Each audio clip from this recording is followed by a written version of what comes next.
大家好，欢迎来到北欧老吴的直播频道。今天是2025年3月28号，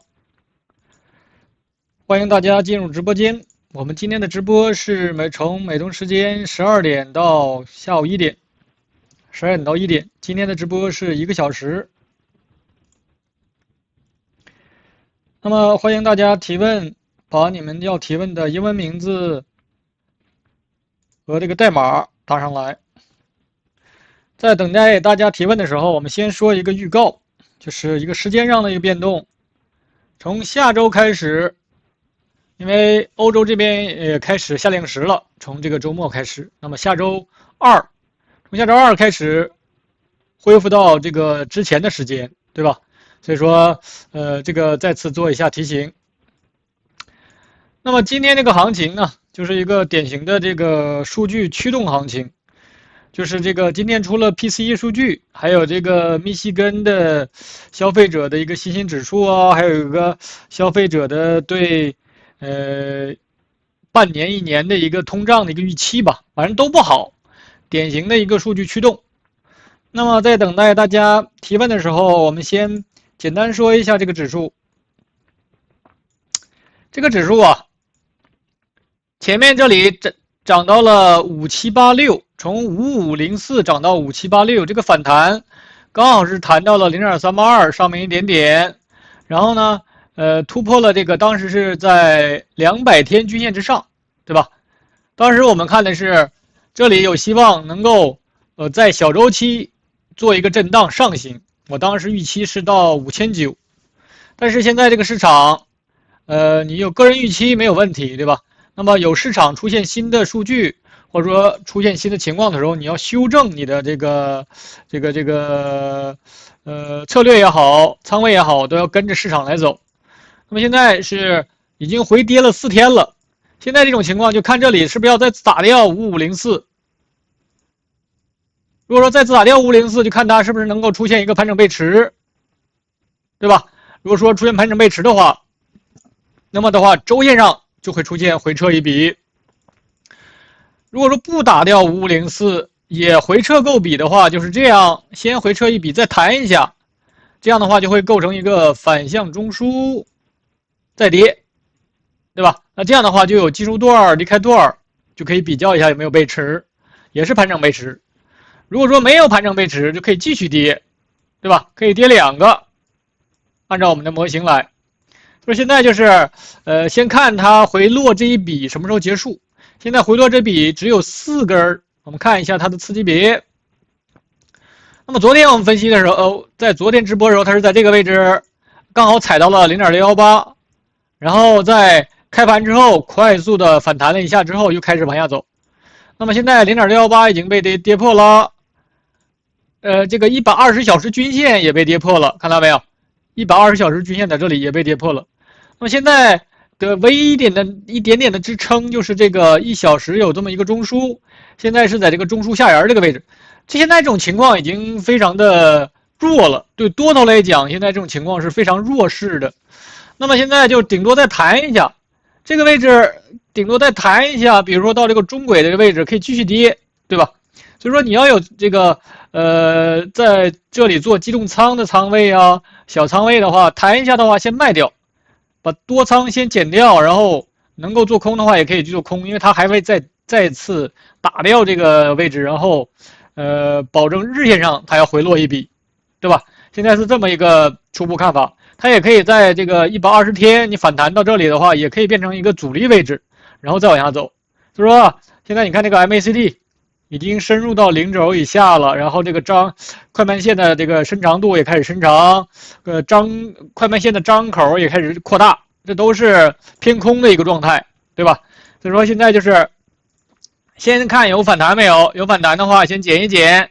如果说你是按照比如说出现底分型买一点，出现底分型买一点的话也可以，对吧？这是第一次尝试，这现在第2次还没有出现，因为只有出现底分型是我们的第一触发，然后再出现底分型，再看一下这一段的内部，或者说它的次级别有没有盘整背驰，才开始再加，对吧？就是不要离的，你如果用传统理论有一种方法叫网格交易法，也是类似，跌个5%加点仓，跌个5%加一点，就是说你加的时候，这个空间要稍微大一点，不要离得太近，不要稍微跌一点你就加，不要跌1%你就去加，这样的话，会显得低，显得很急躁，对吧？第二呢，就是你可能因为子弹并没有无限，又不是无限制的。所以说，留一点，手里留一点子弹，等到它真正出现大的反转的时候，再多加一点；在不是明显出现反转的时候，就谨慎的加仓。如果说你是比较倾向于只喜欢做多的话，或者说喜欢逢低买的话，而且你是没有用杠杆，没有用 margin， 没有这个只买的是股票，又不是期权，也不是什么衍生品，可以用这种方法是没有问题的。好的，那么的话，我们利用了这个大概5分钟时间，把这个标普讲了一下。那么现在可以大家提问你们关心的，这样的话我们可以有更多的针对性。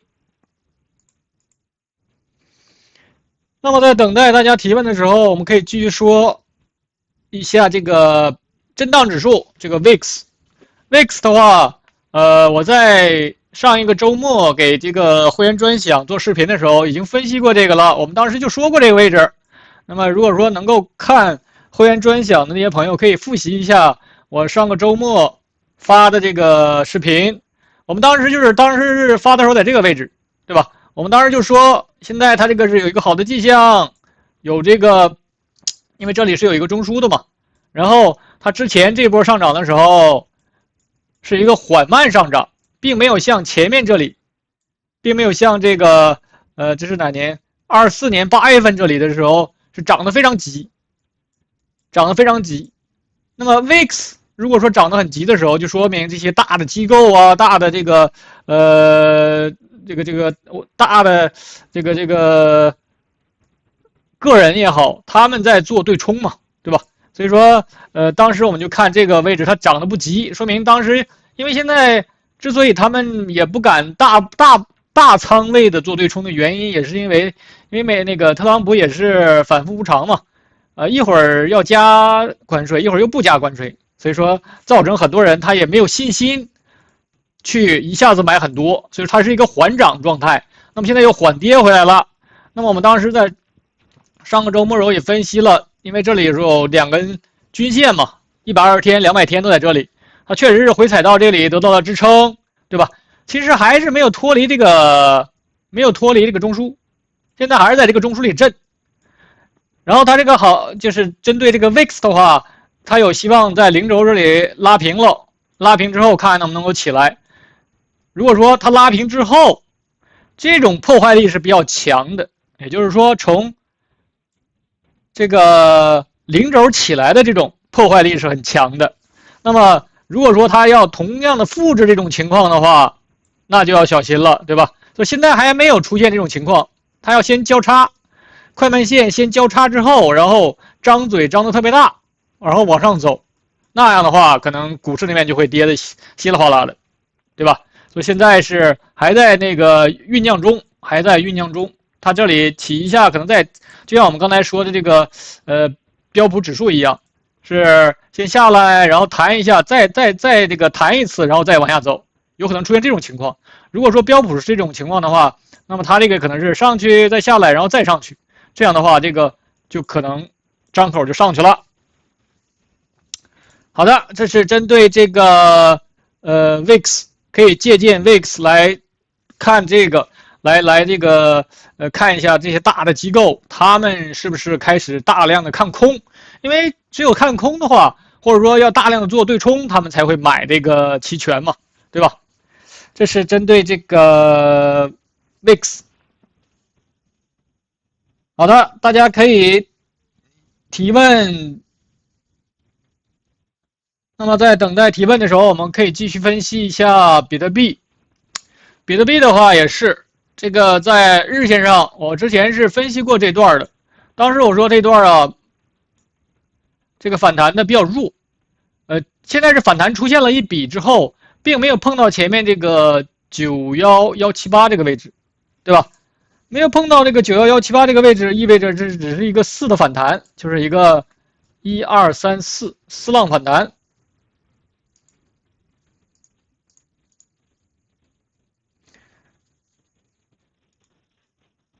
那么4浪反弹，现在这个情况，已经基本上结束了。这个5呢，我们看一下裸 K。现在这段现在是有5根 K 线，但是其中有2根 K 线有包含关系，包含处理之后的话只有4根。现在有希望是有一个5的回落，看这个5的回落能到哪儿，也可以是跌破前面这个7655，跌破之后的话就是一个1、2、3、4、5浪，对吧？不跌破的话也可以，然后给你来在这里做一个中枢，再往下走也可以。当然，对多头来讲，最好的情况是这样，对吧？是一个1、2、3没有背驰，这是最好的情况。或者说在这里做中枢，然后再上，然后没有背驰，在这里做第2个中枢，可以这样走，也可以，对吧？现在就是看这段什么时候结束。那么现在只有4根 K 线这里。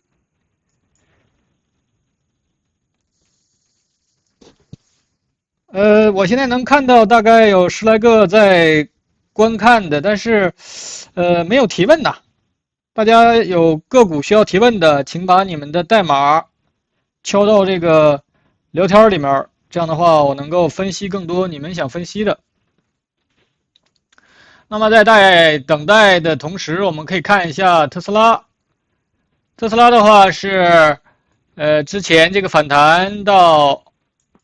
我们现在看的周期是日线，那么从这个大周期下来，488下来之后是一个1、2、3、4、5、6，已经第6笔了，或者说第6浪，那么也是受阻于这个200天，受阻于200天这个均线，然后现在也出现了日线的顶分型了，日线顶分型已经出现了。那么我们现在关注的重点就是这个日线顶分型是一个中继的，还是说是一个固定的，要延续出一笔来？那么这个时候我们就要看一下它的次级别，观察一下次级别。那么在1小时上看一下日线的次级别，这是我们之前画过的，它这个次级别呢还是有点特殊的，它可以是这样画法。这里是这么画的话，就会出现一个3卖，3买呀，在日线上，就这个位置，我们把这个价格也标出来，266.51这个位置，如果说从这个218.13，然后以291.85结束的话，我们来分解一下，现在看的周期是1小时的。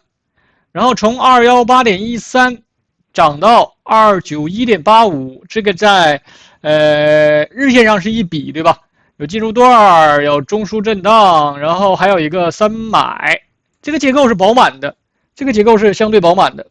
那么如果说现在这些 K 线构成了日线上的那个顶分型，如果说以291.85这里要日线上要回落一笔的话，那么这里最少要来个3段，对吧？出现盘整背驰也是可以构成中枢，然后再下来。如果说不背驰，可以构成2个中枢，然后再打个低点，可以这么演变。所以现在就看它现在是有可能在做一个中枢的进入段，对吧？但是呢，如果说你用同级别分解，因为在缠论里面有2种分析方法，一种是同级别分解，一种是非同级别分解。那么同级别分解的话，就是利用这个中枢进行延伸，因为前面这里这个反弹是不够比的。那么如果说以中枢为中心的话，那这里又要重新画了，这个 K 线要拉到这里来，我们把这个清掉。那么现在这个回落还是3买，现在这个回落针对下面这个中枢还是3买，它还可以打高点，对吧？如果说出现背驰的话，还可以回来做第2个中枢再上去，这是第1个 A 中枢，这是第2个 B 中枢，也可以的。所以说，就看它这一笔的反弹力度，这一笔的反弹力度要强。如果说不强的话，只是反弹到这里，比如说，那就很有可能这样来一个背驰之后，这就变成了一个2卖了，对吧？所以就看这现在，这段这个回落，现在已经出现底分型了。出现底分型，我们再看一下这个内部结构。现在是看了1小时，看一下这个底分型能不能够有希望扛得住。看一下5分钟，5分钟上这个结构还是走的线还是比较多的，对吧？我们把这个结构给它画一下，这里是有过一个中枢，5分钟的中枢，把它画出来，然后给了一个5分钟3脉。现在看的周期是5分钟，进入段，然后构成中枢，打下来，给一个5分钟的3脉，现在开始走离开。也就是说，这个5分钟现在有希望要结束了，就是从291.5、291.85下来这段有希望要结束了。这里可以再打一个低点也可以，那就会出现盘整背驰，也可以是什么呢？跟刚才那个结构一样，可以反弹一次，然后再下来。这样的话就是2个中枢，就是一个趋势下都行，就看它这段这个力度。那目前看这个 MACD 并没有很快速的往下坠，对吧？说明现在这个抵抗还是比较多的，所以说不能够快速杀下来的话，就不容易出现这个不背驰的。想要不背驰，必须快速杀，这样快走的话才会不背驰，那可能就往下这个跌的就深了。现在目前看还没有这个迹象，所以有希望这里要弹一次，然后再下来。这是要往下走，也可以是什么呢？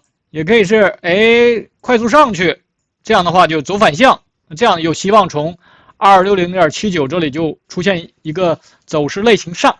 这个的构成就是我们刚才说那个1小时的那个反弹那一笔了。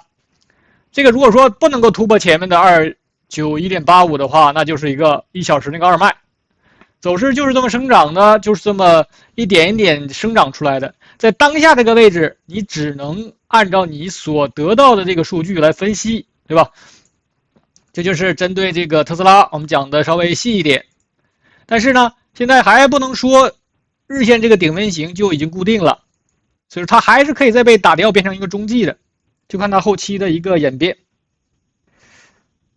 看一下有一个朋友提问了，赵 list。请分析一下 Kava， 是一个餐饮类的。这个股票我们看一下这个图形，一笔上一笔下，对吧？月线上是一笔上一笔下，这个就是172跌到73。然后我们可以看一下它的这个跌到多少，现在是挂在了0.018这里了，跌的还是比较深的，对吧？跌到0.018了。那么这里就看它这里结没结束。这是周线上，虽然说这个反弹这段呢是不够这个，因为只有4根最低点在这里。最低点在109.23，但是如果说你把最低点画在这里的话，110.59，因为它是可以用递归的呀。这个位置你画到这里，然后再上去再下来，这样不就有3笔了吗？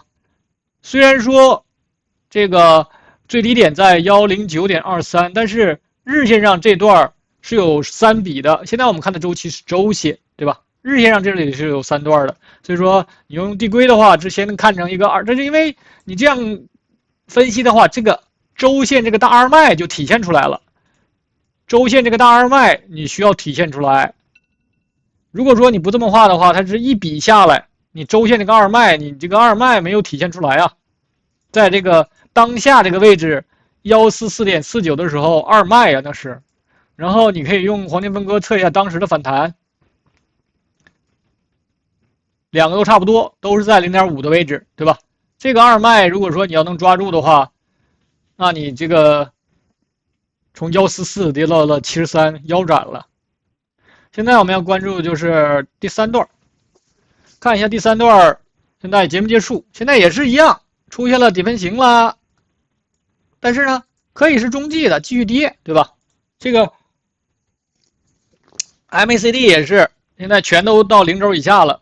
虽然说有企稳的迹象，但是我们看一下它的次级别，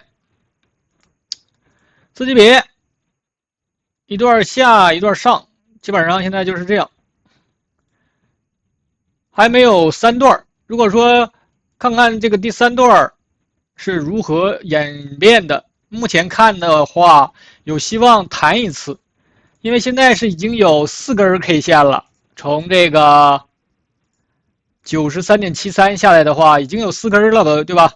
有4根 K 线，这里力度不强，而且这个 MACD 是张口向上的，发现没有？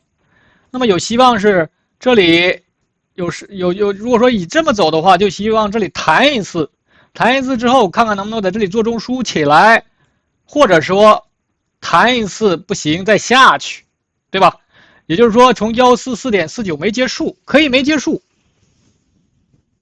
所以说呀，你要怎么操作的话，那就看你自己的一个，首先看你的仓位在哪里，还有你就是看他对他的一个那个基本面的一个理解的程度，对吧？那么就等待它这里回落一笔，先等待回落一笔之后，可以做这个反弹。这个有能力做的话可以尝试，但是如果说只要不是这种上去的话，你都要减，因为它都要下来。再看一下他问的 WGS， 一个做生物科技的，也是看看大周期，从 1.16 最低 1.16 弹到了92，对吧？因为做小药股也好，生物科技公司的话，这个震荡都非常大。你这个不太懂的话，或者说这个分析不够好的话，你是拿不住。第一，你是拿不住，因为你不了解，不是这个行业的人的话，你根本就拿不住它，也发现不了。等你发现的时候，可能都已经起来了。那么它现在是，从最低点是月线上也是一笔上来，但是呢，如果说你是这样分析的话，它是一个上下上，它还可以继续下，对吧？就是说到这儿了，并不意味着一定要往上走。看一下的周线上，周线上从最低点这里是有过一次上，但是呢，这是有过一次有效的回落，但是这个反弹呢不够比，只有3根 K 线，它基本上就是一笔就上来了，这个走的还是非常强的。我们可以把整个这段在日线上看一下它的结构，日线上应该带中枢上来的。把这个去掉，这样的话清楚一点。看一下最低点这里，看可能是有2、3个中枢的。那么这里首先上来第一个中枢，对吧？你要是跟踪下来的话，肯定是在这个位置买的呀。跟踪下来是在3块钱买的，如果说能跟下来的话，第一个中枢这个位置是可以起来的呀。而且啊，它在第一个中枢的3买在哪儿呢？第一个中枢的3买，因为这个有2根 K 线破坏了整个的节奏，其实这个位置可以当做一个强3买或者3 plus， 因为这个完美的3买在这儿呢，完美的3买在这呢，但是这个的位置肯定比这个位置强啊，这是3 plus， 因为它有2根 K 线破坏了整个节奏，其实这也是一个类中枢吧，但是严格定义的话，3买在这里，那么3买之后又一个上来，我们可以把3买之后的这个，就从这个小中枢上来之后的结构给它画出来。第一个3买，然后浪形的模式往上走，然后又到了这里开始构成第2个中枢了，这里构成了第2个中枢。这个回撤非常技术，刚好是踩到中枢里面来，28.86，前面的这个中枢上沿29.11，对吧？这是机构专门玩的，这是机构专门这个操纵的，回到这个中枢里面来就得到支撑就起来了，这是第2个中枢。第2个中枢之后，我们再看第2个中枢的3买在哪里？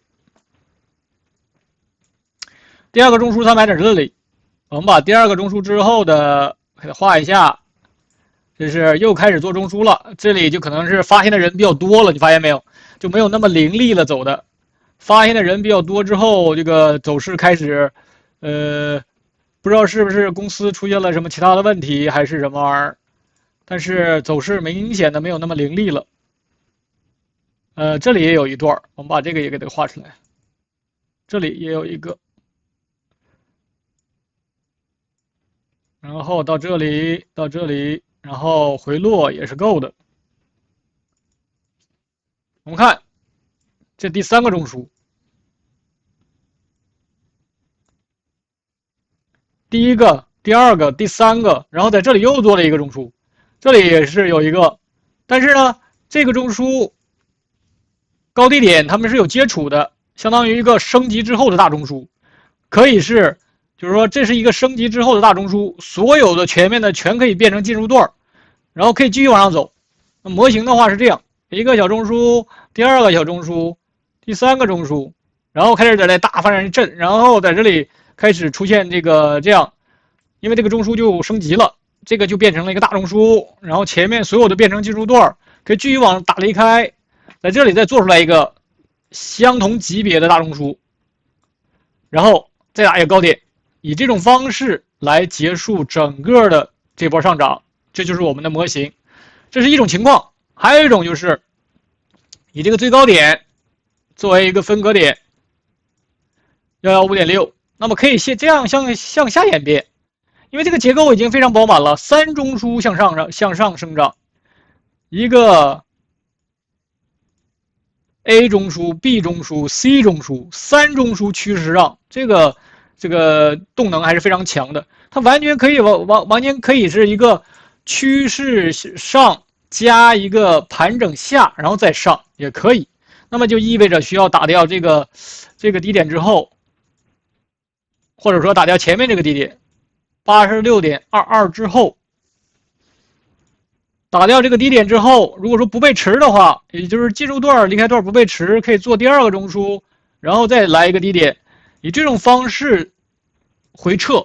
那么这个位置还是做多的，因为它前面这里是一个趋势上加一个趋势下，它还可以往上走，就大的周期上。现在看的周期是日线，那么在周线上的话，它其实就是一个上下上，对吧？这是以一个两中枢趋势下来结束，当然也可以是盘整下。那什么叫盘整下呢？就是这里有一个中枢，然后给一个三脉，然后结束就可以结束了，就是一个趋势上对应一个盘整下，然后往上走，对吧？就看这个位置落在哪儿，是落在这里，还是说继续往下走，落在这里。无论怎么样的话，这两个位置都是应该做多的，因为在大周期上，这只不过是一次再次在做一个大周期的一个中枢震荡。不知道有没有对这个讲的比较细？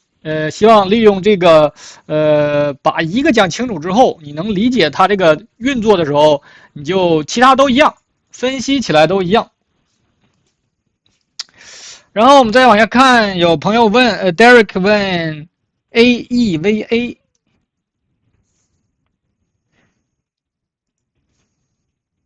之前分析过是吧？哦，这个2.5块涨到了6.8块，是 AEVA 吧 ？AEVA 这个好像没有看过，但是我们没有之前分析过的图形的痕迹。你是在5块钱卖了一部分，5块钱卖了一部分，这个从2块多已经翻倍了，对吧？现在是6块多，2.8买回来，买的非常牛啊，基本上就买在这个位置了，2.8在这儿呢。对吧？就是出现顶分型之后，它应该是就买在了顶分型这个位置，出现顶分型了，这个 Derek 就发现 Derek 做单做的非常好，买到了这个顶分型这个位置，然后日线还是周线的顶分型来卖。这种情况啊，你看周线的话就有点慢了啊，这个我们可能有点印象，它在下面是有这么一个120周的均线压着，对吧？现在是突破了。这个如果说真能起来的话，可能直接能干到这个200周这里。但是这个盘子是非常小的，我们在这里不推荐，只是拿 Eric 他自己的一个选股来分析，并不推荐其他人来操作，因为这种盘子比较小的震荡是非常强的。不要看它现在涨得猛，因为你不了解它的情况的话，有可能是出了财报之后，对吧？这是在这个3月19号出的财报，它的这个 earning 是比预期的能够这个强一些，然后 revenue 的话也是有盈利，但是这个 earning 还是负的。但是不论怎么样吧，就是比预期的能强一点。但是呢，你现在进已经那什么有点晚了，但是有的话可以继续拿。我们看一下周线上，这图形走的非常强，把这个周线的周期给它加到周线，这样的话我们可以通过这个最低点来观察一下。现在周线上这里是，可有一个中枢，这里是有一个下上下，这里是有一个中枢的。那么虽然说进入段可以是一个跳空缺口，然后这个下上下各种中枢，现在是走离开段，这个要拿住，这个不着急卖。如果说你的仓位就看你的仓位了，或者说你的个人的一个预期呀，整体来讲的话，它是体现出来空间打开了，因为它横了好长时间，然后开始出现，肯定是基本面出现了一个变化。那我们把它周线上给它画一下，这样的话是一笔下一笔上，再上去再下来，这样的话有希望走一个周线的离开段。如果说能走一个周线的离开段，那这股就牛了，对吧？还是提醒，不是在这里推荐。所以说，你没有买在最舒服的位置，现在追的话就很难受，对吧？所以说周线上就是这么一个结构，这是一个非常大的一个箱体，现在开始走离开。你的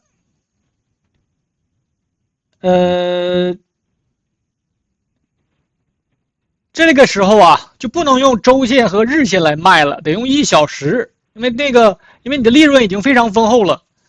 你如果说想用日线来卖的话，那要走一个日线顶分型，对吧？那可能就干掉10%到20%的一个空间。我们看一下，打掉顶分型的话，就10%啊，这是负8%，跌破它的话就是10%，那就利润就少很多了。这就降低更小周期，你要去用1小时甚至30分钟上，对吧？现在30分钟上开始减一点，但是底仓可以留着。如果说这个真能打开空间的话，它可以干到这个位置，干到起码200周，对吧？那就是可以干到15。我们看一下200周在什么价格，13.95、14吧。如果说你打到14，从这个位置还能翻倍，但是，还是那句话，如果说真能起来的话，这就牛了。但是你不了解的话，这个风险还是很大的。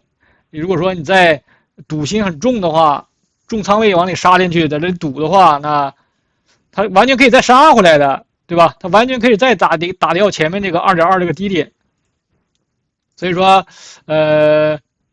底仓拿住，这个一定要拿住，拿住的话后面可能利润更大。然后它如果说能够回来回撤一笔，它需要2次回落，日线上需要2次回落，针对下面这个周线中枢还是3买，对吧？比如说出现了，你也可以用日线顶分型来做了，就看你个人的一个风险喜好。如果说因为你的底仓并不就是仓位这个成本很低嘛，成本很低，你就能够承受更大的回撤。比如说给你回落一笔了，这个位置肯定是买。这是强3买，然后它会再上去卖掉，再下来，这就是一个正经的3买，就是针对这个中枢的话是2次回落还是3买，因为这个周期是日线，对吧？这还是3买，这个位置可以多买一点，然后它可以再上去，然后上去之后，如果说不喂食，可以再做第2个中枢，然后再上去，就可以整个结束这段。也就是说，它现在走的是小 B 段，所以说，为什么这段那么强的原因，就是因为它是 B 浪，就是类似波浪里面的3浪，类似波浪里面的3浪，或者说下跌的3浪，都是上涨的话是最强，下跌的话也是最强，3浪都是最强。那么这个的话，在我们的模型里面是 B 浪，小 B 段，这是一个 A 中枢，然后 B 中枢，然后大 B 段，这是我们的模型，这是小 B 浪，小 B 段。小 B 段基本上就相当于浪形里面那个3浪，就是这是单边段，所以这个要拿得住，起码这个底仓要拿得住，但是往里加的话又不太好设止损。要想设止损的话，你就需要看更低的周期，对吧？你们看日线的话，这个空间就有点太大了。然后再看他问的 LMND。LMND，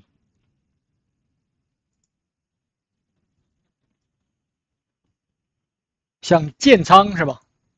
这个我们可能之前分析过，不知道是不是你问的。那么它这里是上去，然后就下来，做了一个类似破底翻的这么一个状态。这个26.85。那么在日线上的话，肯定是3段。现在看的周期是周线，在日线上的话，肯定是一个3段下来，然后这个到了这个低点，把日线上给它结构画一下。这是到这里最低点，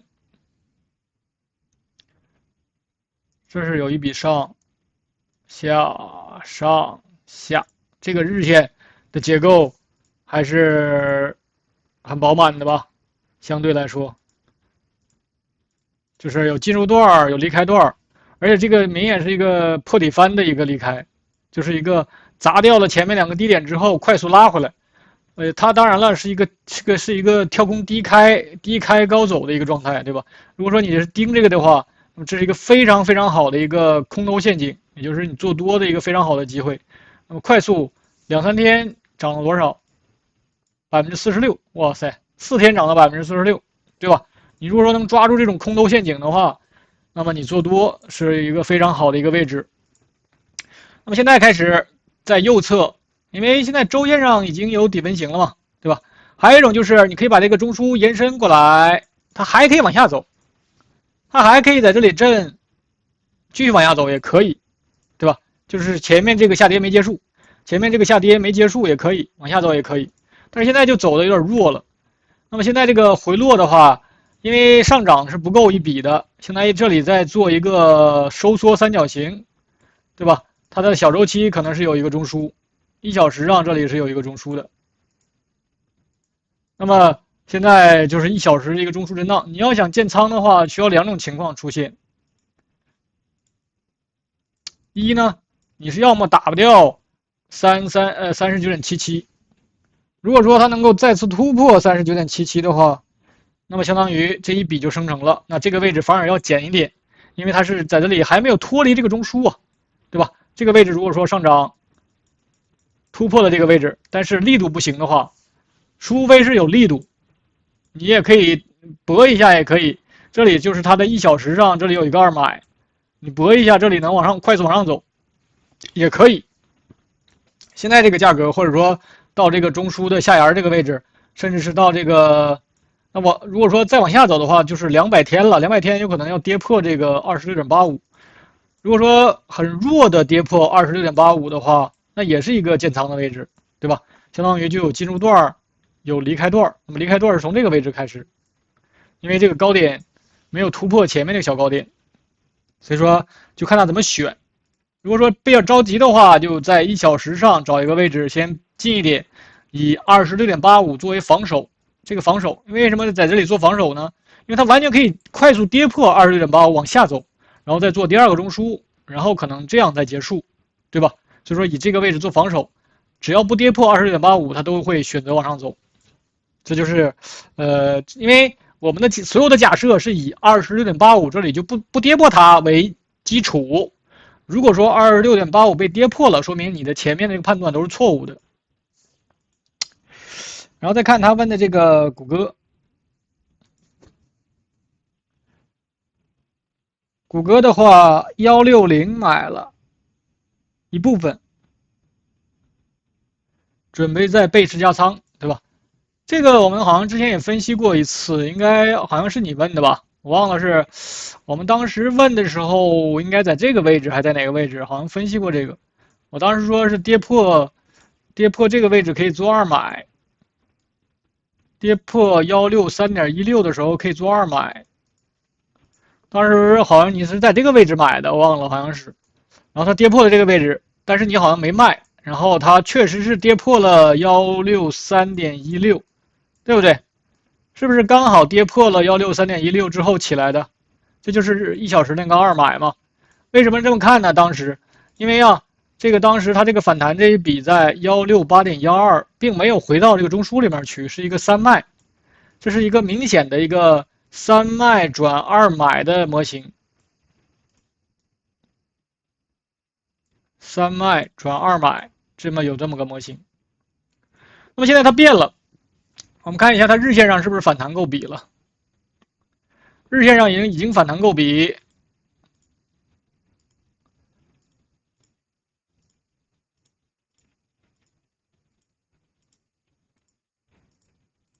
我们看一下，那日线上已经反弹够笔了，因为它是带三脉的那个，对吧？所以说这个就不能，这个是需要这样了。那么日线的这个三脉172.79，因为是带一个三脉上去的，看到没有？这个三脉很关键的，三脉转二买之后，然后上去，这是一个三段。我们看一下在当下那个位置有没有出现这个背驰。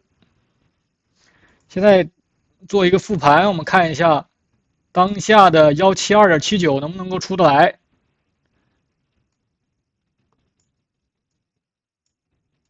对吧？这就是我们做复盘的意义。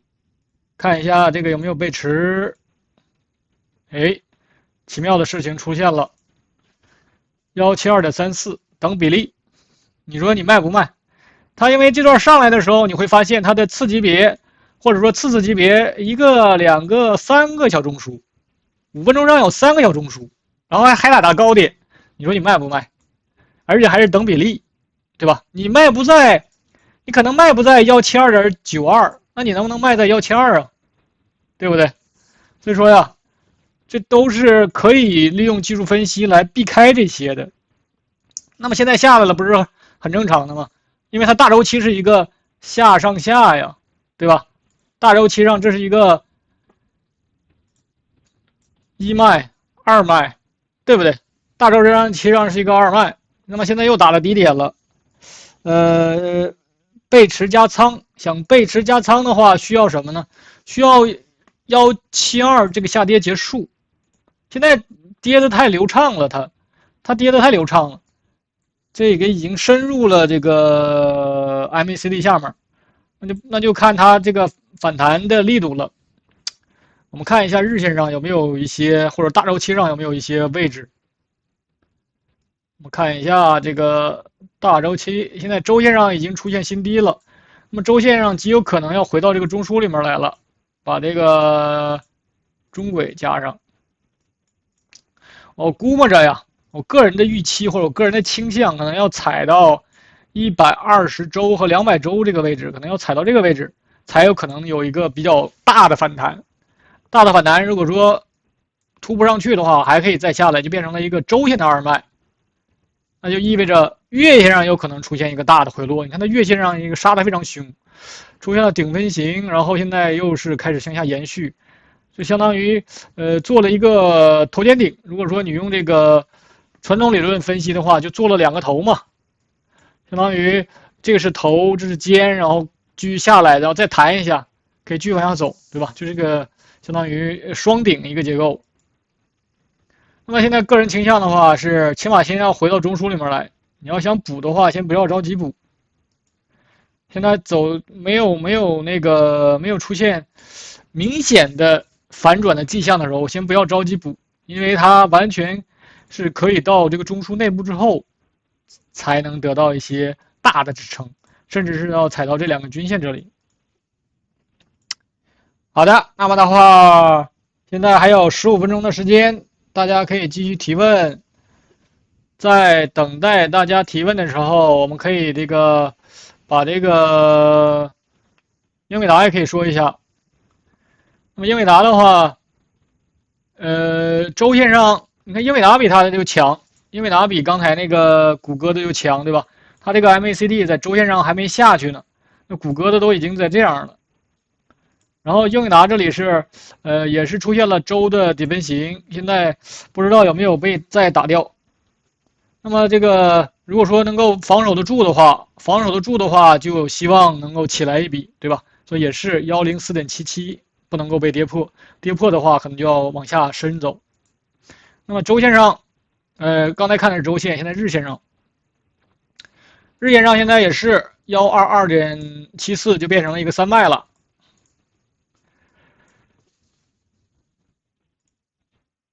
一个中枢进入段，然后开始一个三脉开始往下走，对吧？现在我们关注的就是有没有能够在日线上出现一个三脉转二买，看能够起来一次。起来一次之后也可以再下来，因为这是 A 中枢、B 中枢打离开，但是高低点有接触，相当于一个扩张之后的中枢。扩张之后中枢可以继续往下生长，然后再打低点也可以，对吧？所以说可以这么生长。所以说我们需要关注一下现在它这个向下的这个力度，也可以跌破这个104.77，然后就会出现一个盘整背驰，3段的一个背驰，看它呢再起来是一个5段的，在这里做中枢与否，对吧？这就是之后的一个演变。看一下这段。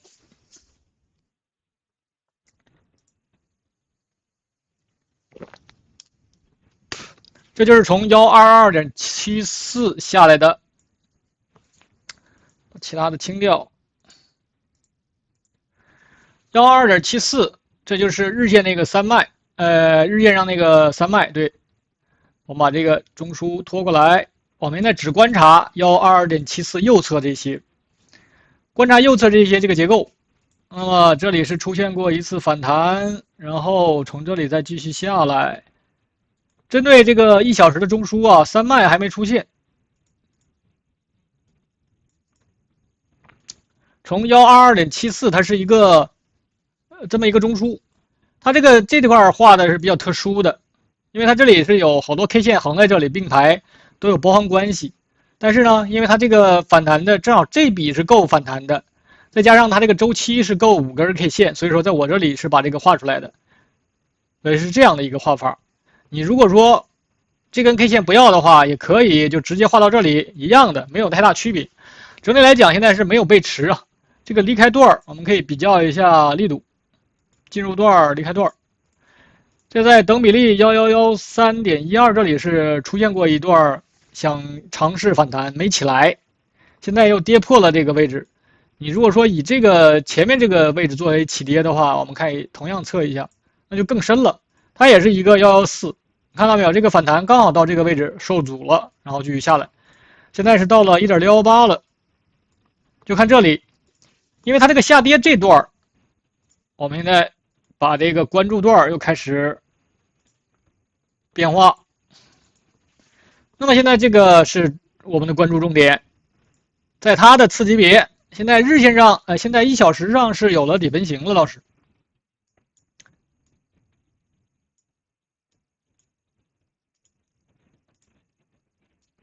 那我们观察一下，从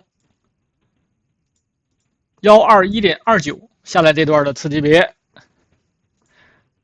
，1小时的次级别的话是15分钟，先看一下15分钟，就是121.29，15分钟的话是有中枢，上下上，在这里做了一个15分钟的中枢，它的进入段走得非常长，发现没有？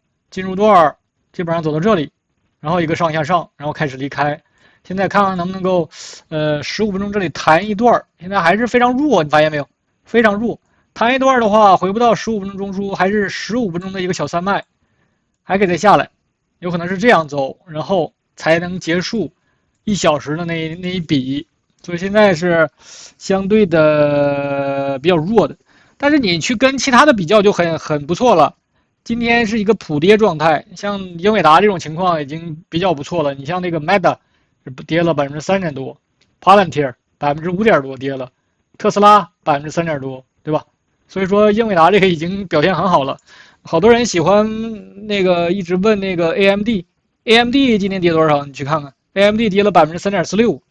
所以说龙头就是龙头啊，跌的也比别人少啊，涨的比别人多。所以说买的话只能做龙头。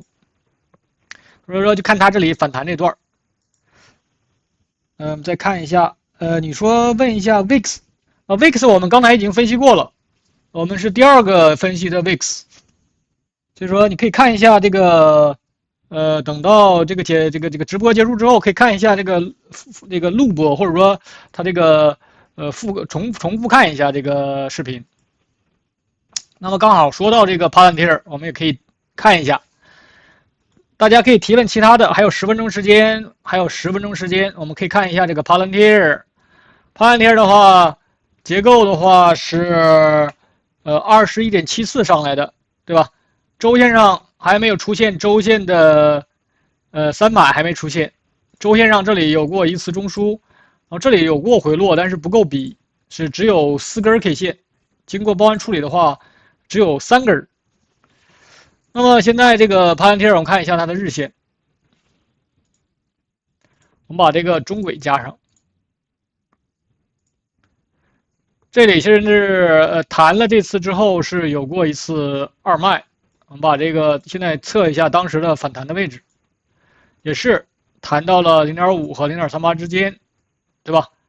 出现顶纹形，看一下它的次级别当时发生了什么，这段当时能不能够抓到这个反弹这个位置？好的，我们看一下1小时上，那就是从 74.58 上来，然后这是在它的1小时上的中枢。那我们看一下当时发生了什么，从 74.58 进入段构成中枢，然后上去，这个回落很技术，这个我们当时好像分析过，回落到 84.46， 刚好回到中枢里面来，得到了支撑上去，对吧？那么在当下你能不能够逃得了这个 98.17 呢？我们看一下，现在测一下进入段跟离开段，它是等比例是超过了等比例，它当时这段全都在等比例之上。但是我当时我记得我们在分析这个的时候，它是在次级别是有2个中枢的，对吧？虽然说1小时上它没被持，跟前面进入段比较的话没被持，对吧？但是它的次级别是有2中枢是相对饱满的，那么你即使不全卖的话，也应该卖一半，你可能卖在96附近吧，对吧？你可能卖一半，卖一半之后，我们当时说等待它再次回落，那么再次回落。把前面的中枢拉过来的话，就是看它那个回落的位置，然后再次反向测它的这个回落位置。那么你可能在这个位置尝试过，如果说在这个96附近卖掉你的一半的话，对吧？尝试去做它的这个300，因为它回不来嘛，回不来这个中枢还是300，还可以再上去的。但是也是一个开盘之后的一个快速上涨之后，慢慢又下来了。所以说。如果说你按照这种节奏做的话，可能这个位置买的，如果说没有卖的话，那可能潜套在里面了。现在又回到这个中枢里面来了，相当于，那么就是还在这个可以是还在这个中枢继续震，弹一下之后上不去，可以往下走。那这样的话就变成了一个1小时的2脉，以这种方式来构成日线上的一笔回落，对吧？所以说呀，它这里给到一次反弹的话，一定要先减一减。如果说尤其这个反弹又很弱的。你也可以是从这个位置测一下它的反弹的位置。那么如果说能够弹到这些位置的话，然后还有一个均线可以参考一下200小时，正好是在90附近吧。如果说给到一个反弹很弱的反弹，只能到 0.382， 甚至 0.382 都到不了的话，那一定要卖，因为是1小时的2脉，可以再继续往下走的。那么以这种方式来完成日线的这一笔，我们再看再回过头来看日线上这个，那么日线上这个如果说成一笔的话，还没有脱离日线的中枢，还是在做震荡，它还可以再踩到120小时均线，完全是可以跌到这个位置。那这个位置也接近了这个中枢的下轨，对吧？这个位置又可以做多，它现在是比较好的迹象是爬到0轴这里，看看能不能够在这个位置酝酿，也就是说在120天看看能不能够酝酿一下，然后起，这样的话。这个0轴起来能张嘴上，如果说能起来的话，但是更坏的是它这个起不来，到了这个位置可能是尝试弹，但是很弱，然后继续往下走也可以，那么就坏事了，它就变成了周线上要出现大的回落了，那就要跌破这个位置，跌破 74.57， 但是呢，即使跌破它也不是世界末日，因为什么呢？因为它只不过就是这个起涨点的一个300，我们再看一下，如果说跌破了 74.57 的话，那可能要到60了，对吧？到60附近，那但是60针对下面这个周线大中枢还是300，它还可以上去，甚至打高点，那也可以是在这里做中枢，大 A 大 B。我们刚才通过这种方式，从小周期慢慢推演到从1小时上推演到日线，日线推演到周线，对吧？这就是3层滤网，缠论是一个3层滤网的这么一套系统。你只有把这个多个周期结合起来，你才能知道它的每一步的变化，小周期的变化对大周期上意味着什么。你不能只看一个周期呀。我们再看一下其他人问的，丽丽朋友问 NBIS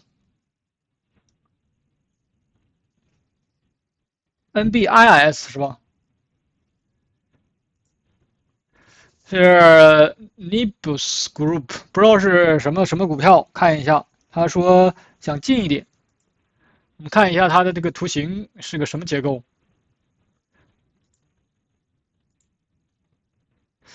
图形上这段杀的太深了，从最高点87.11这个杀的太深，然后反弹，你看它当时的反弹到多少？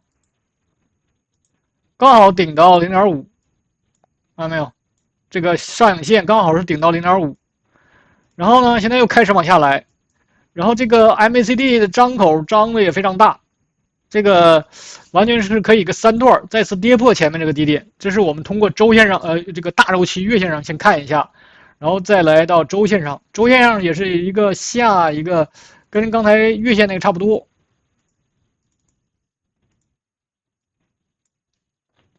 那么从这个50.87，现在主要关注的就是50.87跌没跌完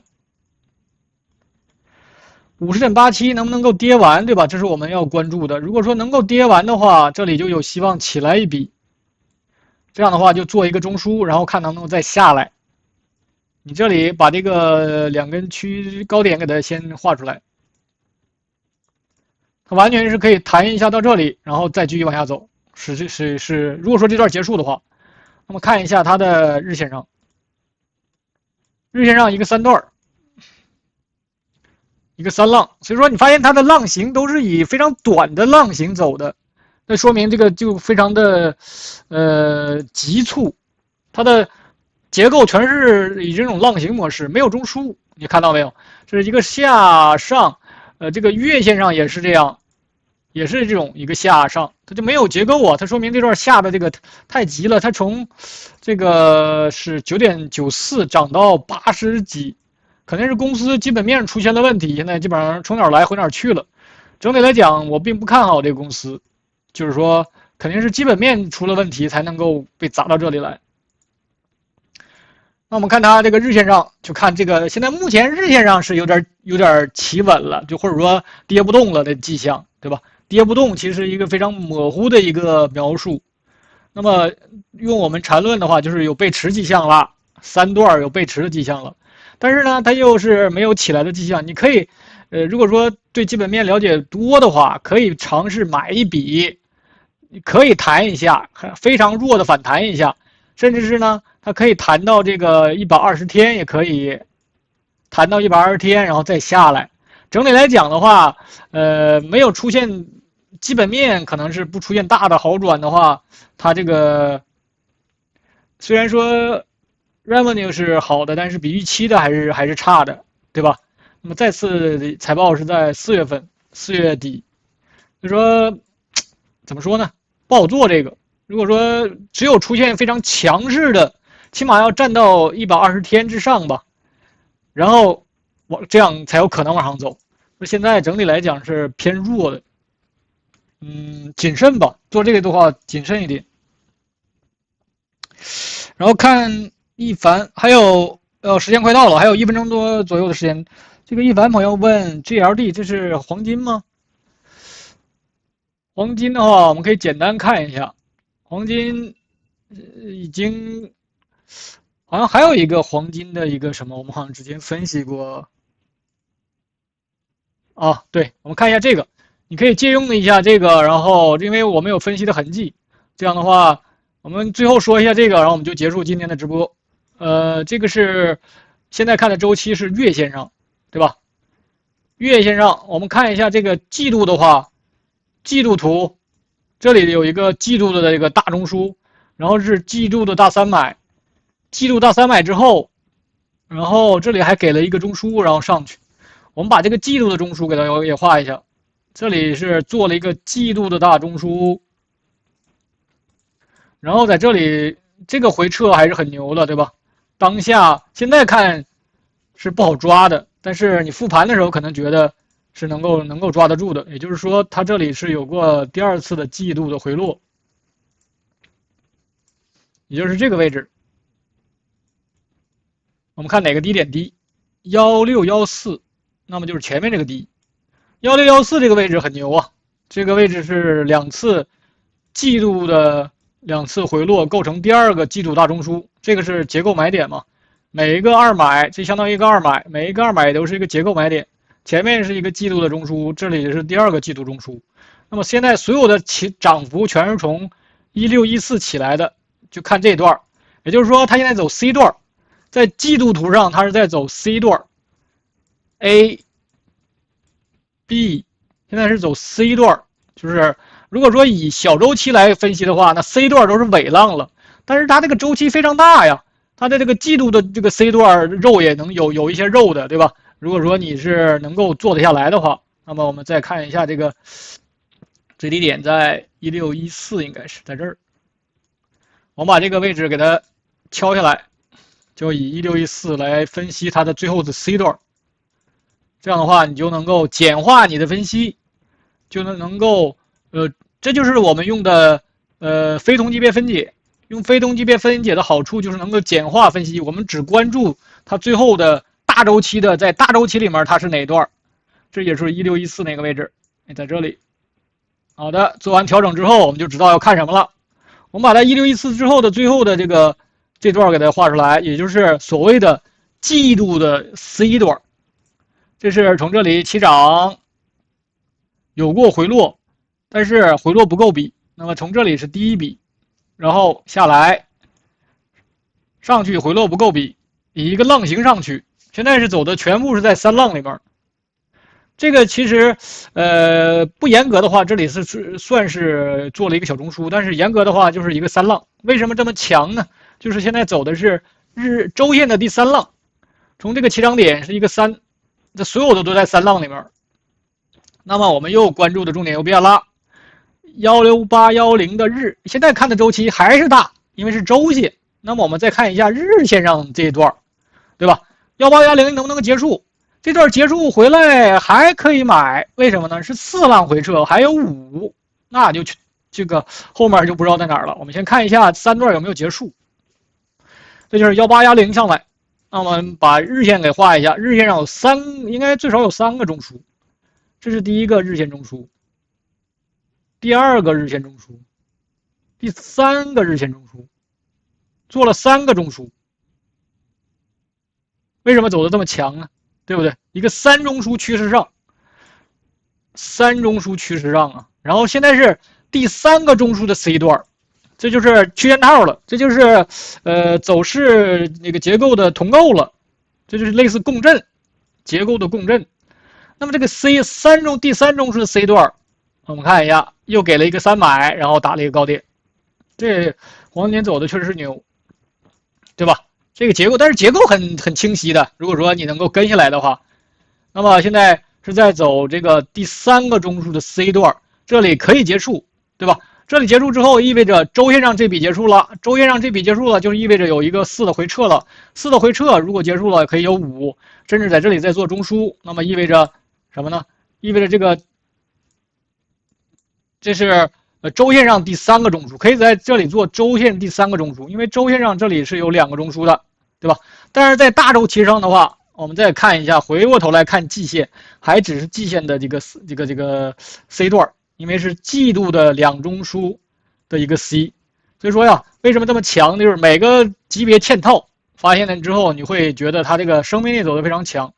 所以说，你要想做的话，就等待这个第3中枢之后结束之后，就是这个 C， 现在是有潜在的有点盘整背驰了。